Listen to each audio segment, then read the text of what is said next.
Bear Academy.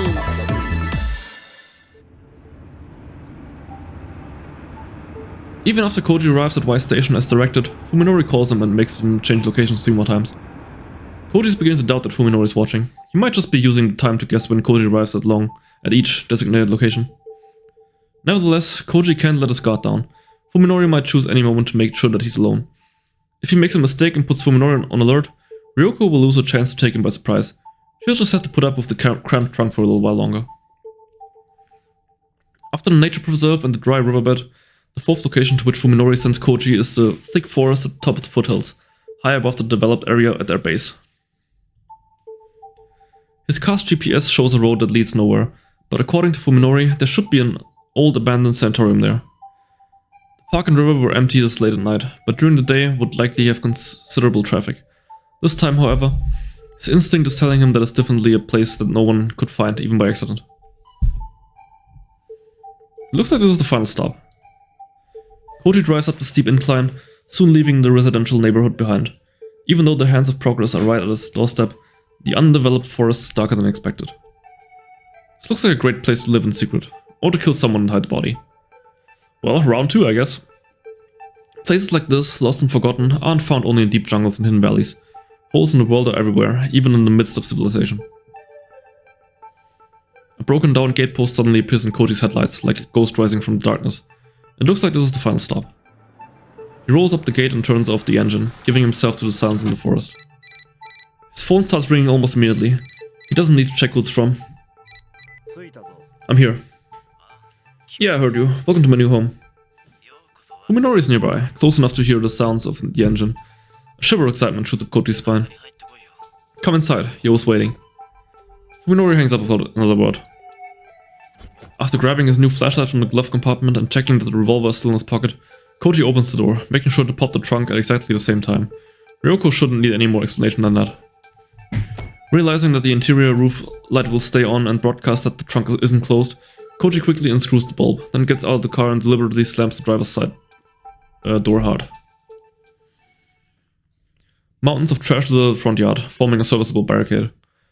Koji sees everything from small refrigerators and mopeds to huge chunks of concrete and plaster that must have been abandoned by construction workers.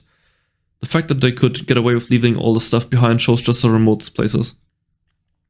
Glancing sidelong at the rear of his car, Koji sees no movement inside the barely open trunk.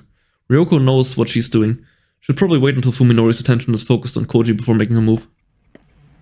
The moon's brighter than usual, allowing Koji to walk through the front yard without tripping on debris. Staying alert, he heads for the building beyond the mountains of trash. Something must be buried underneath the piles of garbage, because the whole yard is filled with the sharp stink of chemicals. Even the homeless probably wouldn't come to this place. If you need to get out of the wind and rain, there are plenty of shelters more suitable. When he reaches the gaping, doorless entrance of the building, Koji glances back the way he came. His car, parked at the gate, is hidden behind the mountain of trash. Even if Fuminori is watching from inside the sanatorium, he shouldn't be able to see Ryoko crawl out of the trunk. It looks like she'll get her chance to take him by surprise. How many times now has he stood like this, alone in some ominously silent place far removed from his everyday life? Sneaking into deathly quiet houses to find traces of unimaginable happenings has become as normal as going to class. The houses that he had explored before were like freshly shed cicada shells, empty and dilapidated, but with traces of the life they had sheltered. This place, however, is different. Perfect ruin, its walls and pillars rising from the dark forest like an army of ghosts, with no sign at all that people once lived and worked here. The structure resembles a skeleton more than a shell. Time and the elements have stripped it of its former shape, and now it is only death. Koji has gone as far as he can. This must be the final stop. What will Fuminori's next move be? He must be planning to kill Koji, but how? Just as he's about to turn on his flashlight, Koji reconsiders. If he wanders around with the light on, he'll be broadcasting his exact location. That will give the advantage to Fuminori, who's probably lying in wait for him right now. He holds the light before him in his left hand, with his fingertips poised on the switch. In his right hand, he raises the revolver, keeping it pointed in the same direction. Now ready to fire when he turns on the light, Koji steps quietly into the dark ruin.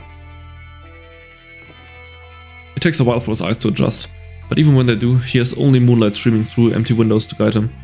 Everything appears grey and distinct. However, Fuminori has to deal with the same conditions if he's hiding here. This is a battle of nerves, exhausting and deadly. Whoever the first to make a sound and give away his position will lose. The rooms on both sides of the hallway are open. Some are even missing their doors. Koji creeps up to each entrance, checks to make sure no one is inside, and carefully proceeds on. The stink that he notices in the garden has changed. Now it smells more organic, like rotting meat. It's the exact same smell that filled Fuminori's house.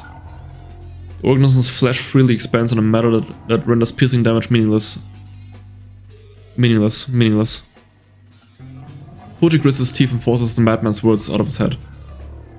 What good can come of taking them seriously? This isn't the time for such useless squish.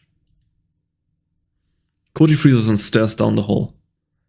It was a wet sound that you heard just now, like someone dragging their feet through the swamp, and it came from the room at the end of the hall. Something in there. Something alive. Oh, hello, Saya. Oreo. Koji creeps toward the sound as lights and guns at the ready. Squish, squish. Now it sounds like someone squeezing mud through their fingers. As it gets closer, Koji begins to hear breathing.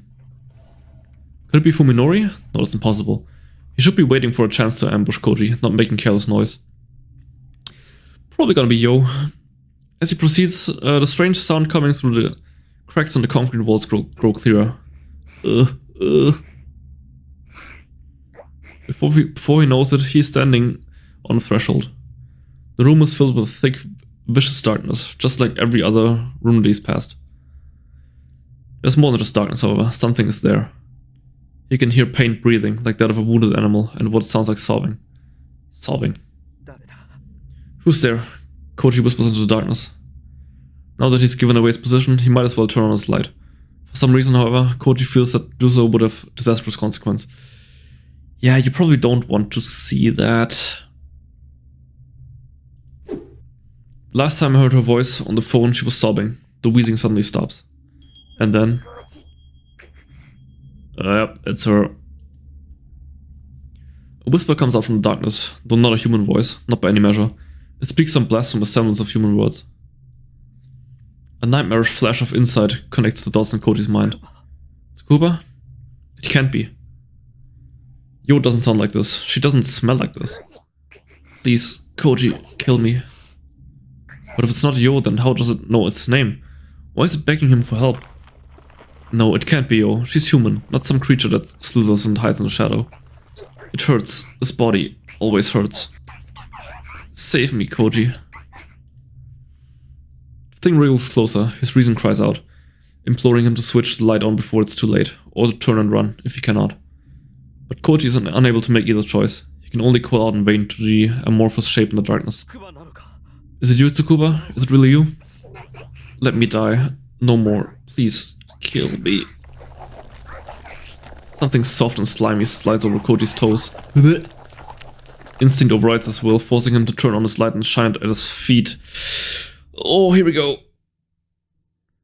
The white beam reveals everything, the merciless truth that finally shatters Koji's sanity. Terror wipes his mind of all but two words, gun and trigger. His finger responds with instant obedience. There's an explosion of light and sound, both more intense than he anticipated, and then the destructive forces are swallowed up by the darkness.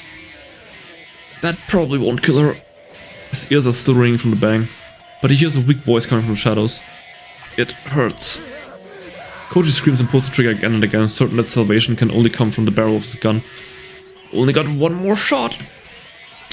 You might want to keep one in the chamber for yourself. Oh no, that was 3 shots. He is out. Light and darkness explode in silence. They dance before him 3 more times. Koji doesn't even need to aim. The horrible creature is right at his feet, far too close to miss. Ryoko warned him how many bullets were left in the gun, but that information has already been driven from his mind.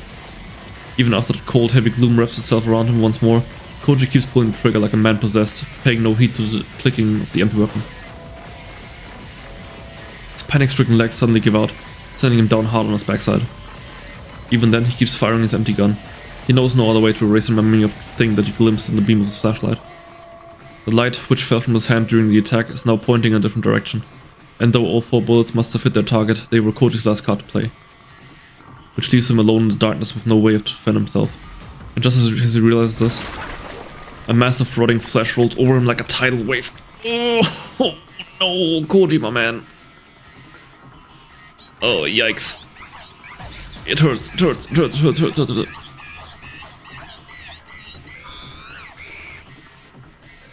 Oh, it's gross. He can no longer even scream as the thing pushes him onto his back.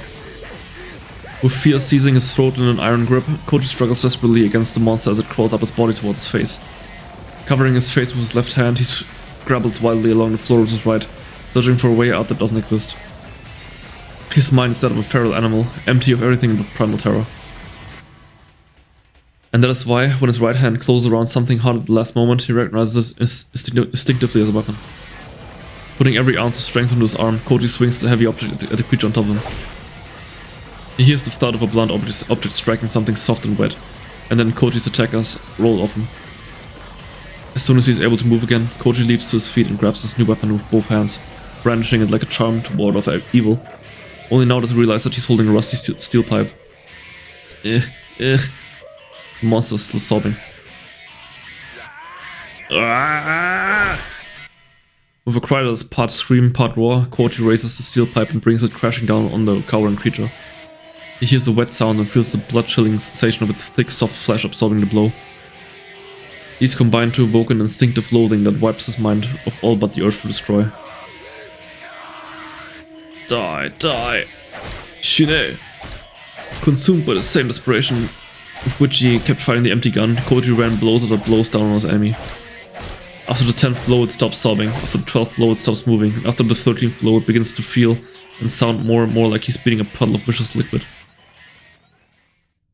Koji doesn't stop thrashing the creature until he recovers enough of his senses to realize that whatever it might have been before, it is now nothing but a corpse.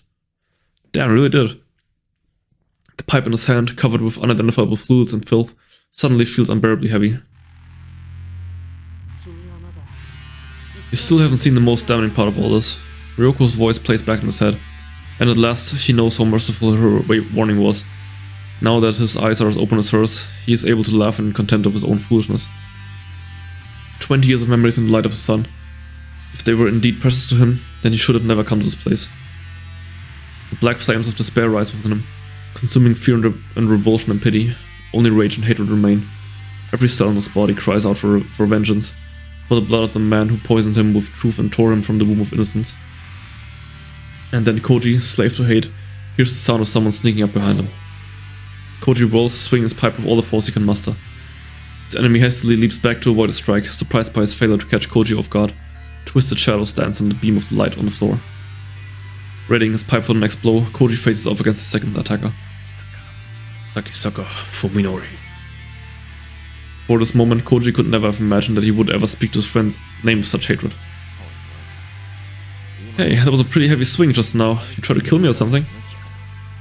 Even now, Fuminori is smiling, as though the huge axe in his hand is just a sick joke. Damn, Koji, I thought you'd hesitate. You thought I'd hesitate? Against you? Koji sneers too, unable to contain his contempt for the notion. How did you kill Omi, you piece of shit? What did you do to Tsukawa? After all this, you expect me to think twice about killing you?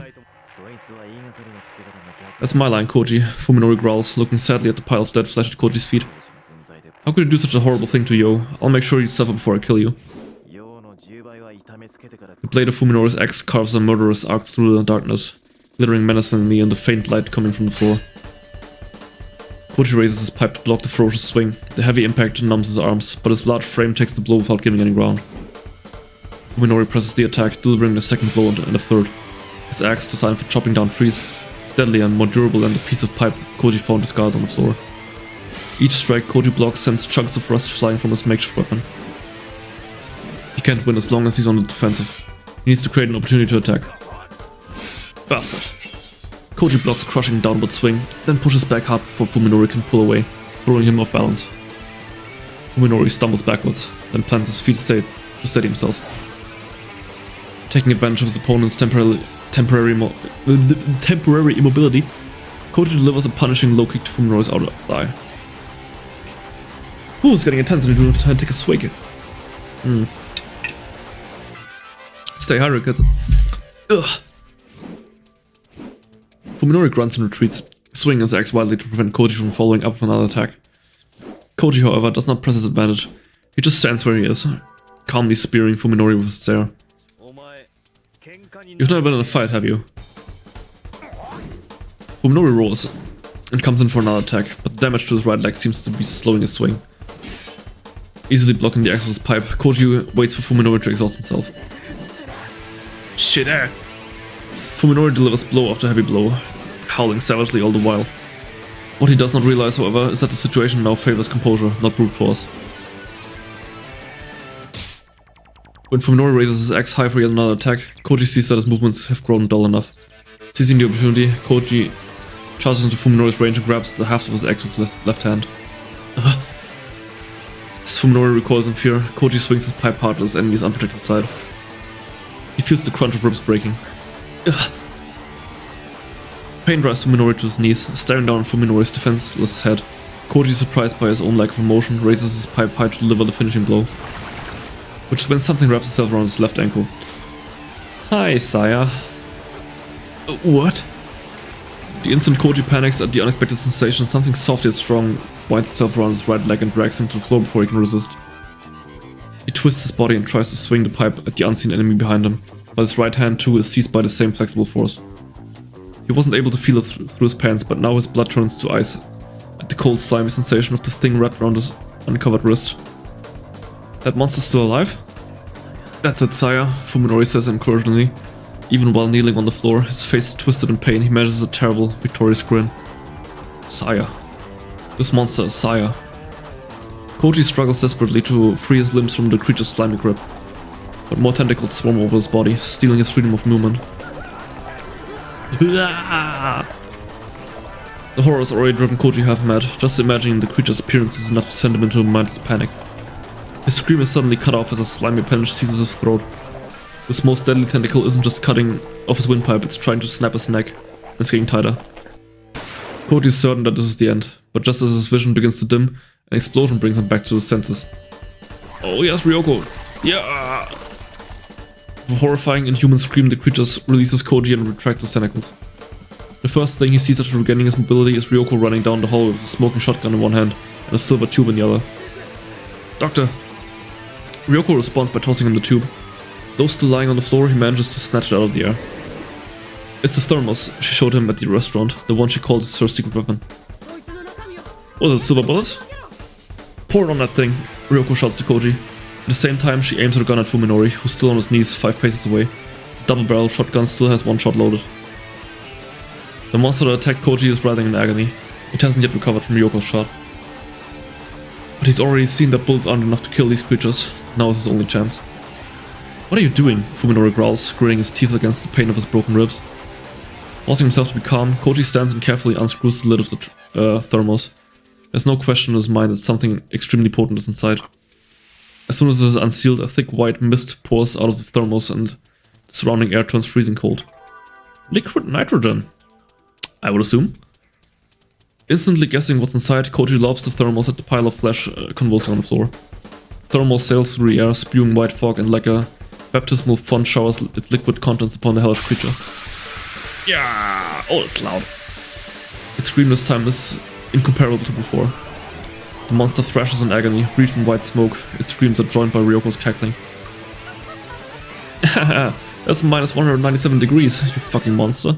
How does it feel? Cold? Hot? Not so tough now, are you? Perhaps the joy of vanquishing her nightmares was worth the last remnants of her sanity. The manic glee blazing in her eyes can belong only to a shattered mind. Monsters! I kill you! Fuminori staggers to his feet, roaring black curses. His rage seems to have drowned out the pain in his broken bones. Ryoko is not one to underestimate the threat posed by his axe. Her mad laughter fades away, leaving only a cold smile as she pulls the trigger. A short burst of dark flame, Ryoko's gun sputters and dies. Oh no. Tch. Ryoko's not an expert in firearms. It never occurred to her that shotgun shells needed proper storage. And besides, she always expected that any situation where her gun would be necessary would also be one that she would not survive. Cursing in anger and dismay, Ryoko breaks the shotgun open and awkwardly pulls the dud out. Meanwhile, Fuminori stalks towards her like a vengeful demon, the head of his axe screeching as it drags along the floor. Oh man, this is intense. I have to stop him. Koji tries to charge Fuminori, but only succeeds in sending himself sprawling. One of his shoes is stuck on the floor, frozen by liquid nitrogen. Doesn't really work like that, but sure. As Ryoko fumbles in her pockets for a new shell, Fuminori closes the distance and raises his axe in both hands. Damn. Koji curses and rips his shoe free of the frozen concrete, but he knows that he'll never make it in time. Ryoko thrusts a new shell to the chamber of a shotgun and snaps it closed, then looks up to find her target. Fuminori is right before her, too close to evade, and his axe is already crashing down with the wind howling in its wake. Stop! Sounds of bones shattering, tendons snapping, and flesh tearing blend together in foul harmony. I'm guessing Ryoko wasn't fast enough. Yep. The thick blade enters through Ryoko's left shoulder, plowing through her collarbone and shoulder blade, smashing several ribs and popping her lung like a balloon before stopping the center of her chest. Oh, she is super dead. Super dead. Her expression frozen in shock by the impact, she sprays a geyser of blood from her mouth. Oh, can she still manage to pull the trigger? She should have died instantly, but through some unimaginable force of will, Ryoko clings to life for a few seconds more. Grinning through bloodstained lips, she raises a shotgun. Yes, do it. Oh, what a badass. Not to the front, but to the side.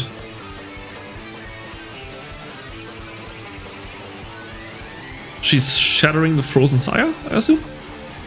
Beyond the barrel of her gun, wearing the 77-degree Kelvin mist like a white cloak of death, is the weakly wiggling Saya. No! Fuminori's scream vanishes into the roar of her shotgun. And Saya shatters.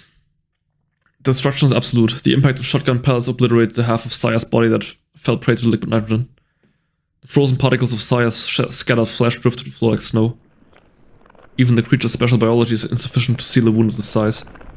From the opening poured its internal organs, a tide of liquid slime and fat whose color is far too foul to belong to any living creature.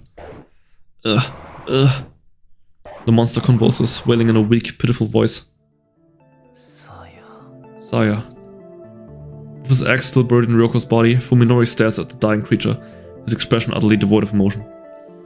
Koji grabs his pipe and prepares to attack Fuminori from behind, but freezes when he sees the emptiness on the face of the man he hated.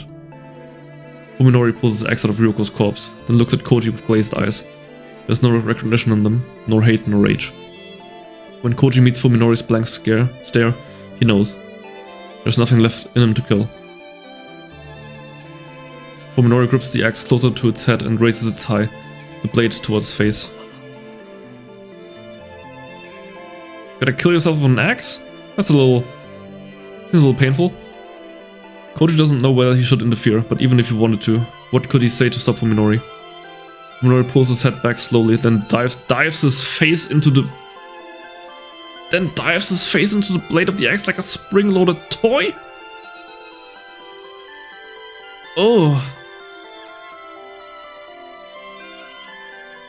That sounds incredibly unpleasant.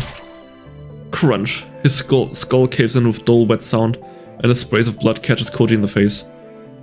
Despite Fuminori's utter lack of hesitation, his first attempt at suicide succeeds only in transforming his face into a hash of crimson. Yep, that's what I expected. Fuminori pulls his head back one more time, even slower than before. Then with every ounce of his strength still left in his body, he slams it into the blood-stained axe. Oh! The sound is wetter than before. Fuminori's body goes limp, then tumbles face first to the floor. Koji stares at the two mangled corpses for a while. He feels completely left behind, like he can't remember why he's standing in his place with a steel pipe in his hand. Yeah, Koji is the sole survivor.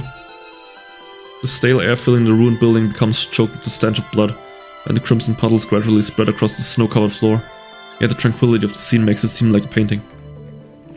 A soft, slimy sound breaks the silence. Koji looks at the mortally wounded monster. The creature is on death's door, but even so it moves. Slowly, feebly, it drags its broken body through a sea of blood. It's coming for Fuminori.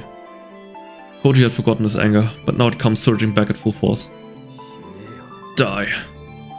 He growls and stabs the monster with the end of his pipe. It convulses in agony, but keeps crawling towards Fuminori. Koji explodes into a frenzy of rage. Die, you monster! Oh, I couldn't read that. Again and again and again, he smashes the helpless flesh beast with his pipe. Nothing tells him that if he does not stop it here, he will truly have lost. The monster, however, never succumbs. It struggles on beneath his blouse, until finally it reaches Fuminori's corpse. Don't touch him, damn you. What gives you the right?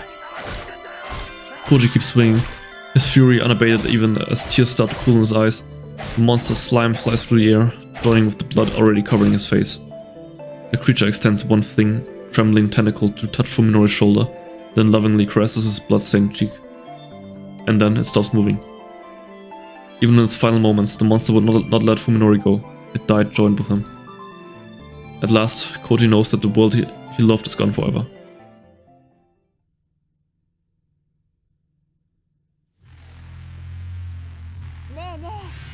Hey, Omi says enthusiastically, the exposed bones of her face clattering. Why don't we go somewhere we can skate for this year's ski trip? Chunks of her body are missing, as though something's been nibbling on her.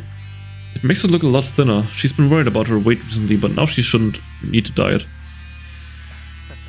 Fuminori laughs at Omi's crazy suggestion. That's right, you just started skating recently, didn't you? He sounds amused, but it's hard to tell from his expression since his face has been cleaved in two by an axe. Not many people start skating in their 20s, you know. I was scared when I was little. Those shoes look like big knives. Yeah, I know. If someone kicked you in the face with one of those on, you'd probably end up like me. Damn. Omi and Yo laugh at Fuminori's dumb joke. Yo never used to laugh with such exuberance. She seems truly happy now that she and Fuminori are officially together. Yep, together forever. Happy ending, I guess. But you were able to kill him on your first try. That's amazing, Omi. So not like playing baseball. You swing hard and let the weight of the axe do the damage. You made killing him sound so easy. I figured I'd give it a try, and it was fun. What is this feeling? Something is wrong. Though Koji can't put his finger on what. Oh well, I want to try eating Omi too. Ah, that's it. When he sees Yo's envious smile, Koji finally realizes what's bothering him. Hey, Tsukuba. What's wrong? Why are you normal? Yo tilts her head quizzically, like she doesn't understand what he means. Normal? I'm always normal. But back then you were... Oh, I get it. You're not understanding me. You're talking about when I looked different from you. That was such a long time ago. It was? Of course, she replies, deflecting Koji's confusion with that uncannily cheerful smile. After all, you're one of us now.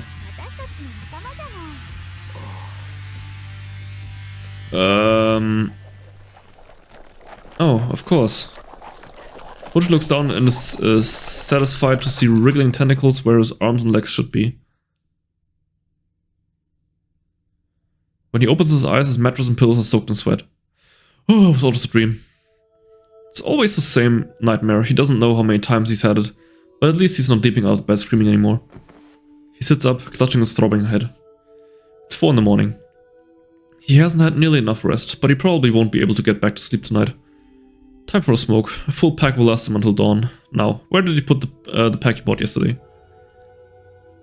Koji wanders sleepily into the den, where yet another old friend is waiting for him. You look like hell. Doctor, you're here too? Did she survive? Ryoko's chopped up corpse is sitting at his dining table, looking as deathly pale as ever as she sips coffee from a mug. Oh, Koji, you are completely losing it. You can't be getting much sleep, tossing and turning like that every night. It's not always like this, Koji says amicably, as he sits down across from her. If I take some pills, it usually helps, for now. Hallucinations like these are easier to deal with than the elaborate nightmares like the one he just had. It should probably worry him more though.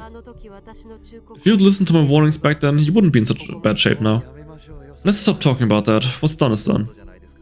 Ryoko chuckles, smiling the same cruel, manic smile that she used to when she was alive. Her left arm hangs from her half-severed shoulder, dangling like a forgotten wind chime. Blech. Sounds like you've come to terms with it.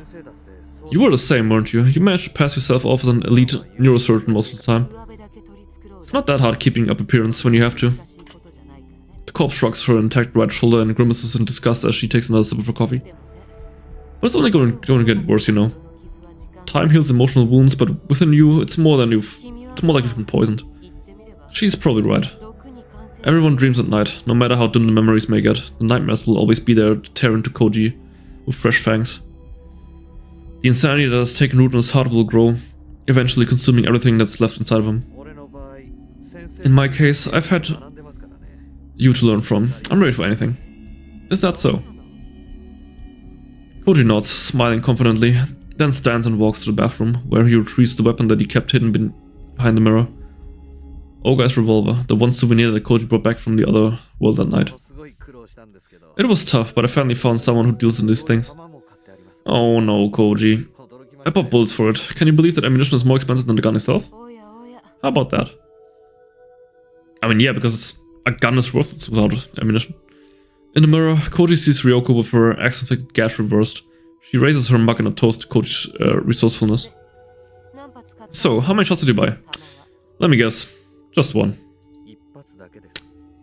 Yep. Me when I head to the gun store and ask for their cheapest shotgun and a single shell. This time it's Koji who shrugs his shoulders. He uses both, exercising his privilege as a survivor. You see, I never want to be in a situation where I need more. Oh? The corpse in the mirror nods sagely, her smile approving. You really do get it. There is a brief silence. Koji doesn't really feel like getting all melancholy with a dead woman. Hey doctor, let's give the diner coffee a rest. If you want, I'll put on a new pot of...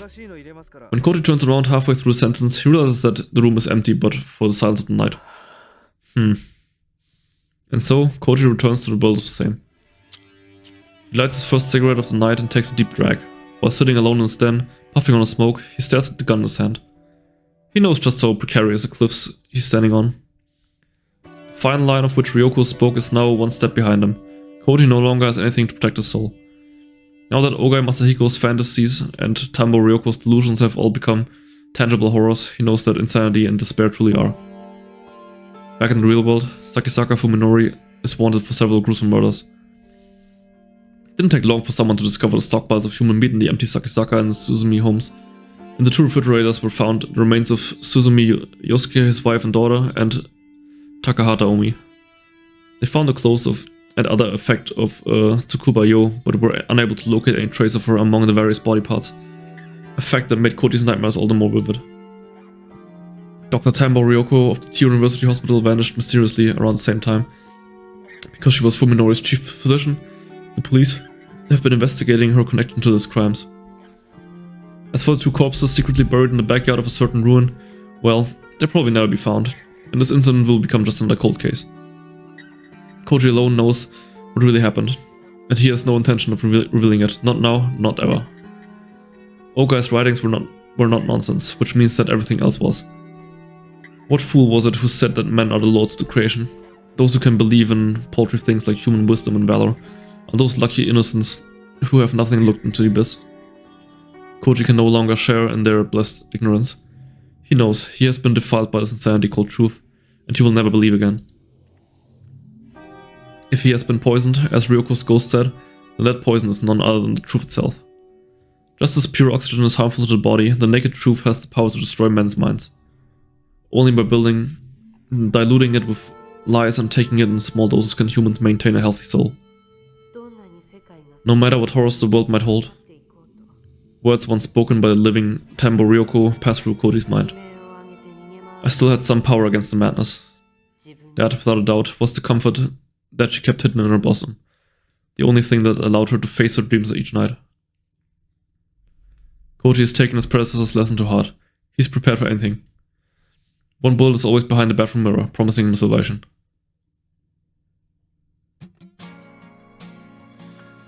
Wow. What a bittersweet ending. This game's pretty fucking depressing, I will tell you. But this will not be the last ending I'll get. I just love this game so much, and there's, I believe, still one more ending that we can uncover. But wow. What an ending, depressing. Everyone dead except for Koji. And now he's struck with that intense survivor's guilt. Well, I hope you enjoyed. I need to let that ending sink in a little bit. And I will see you again when we tackle the next and final and maybe even true ending of Saya no Uta, the Song of Saya. Until then, Ultimate Despair signing out.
their life.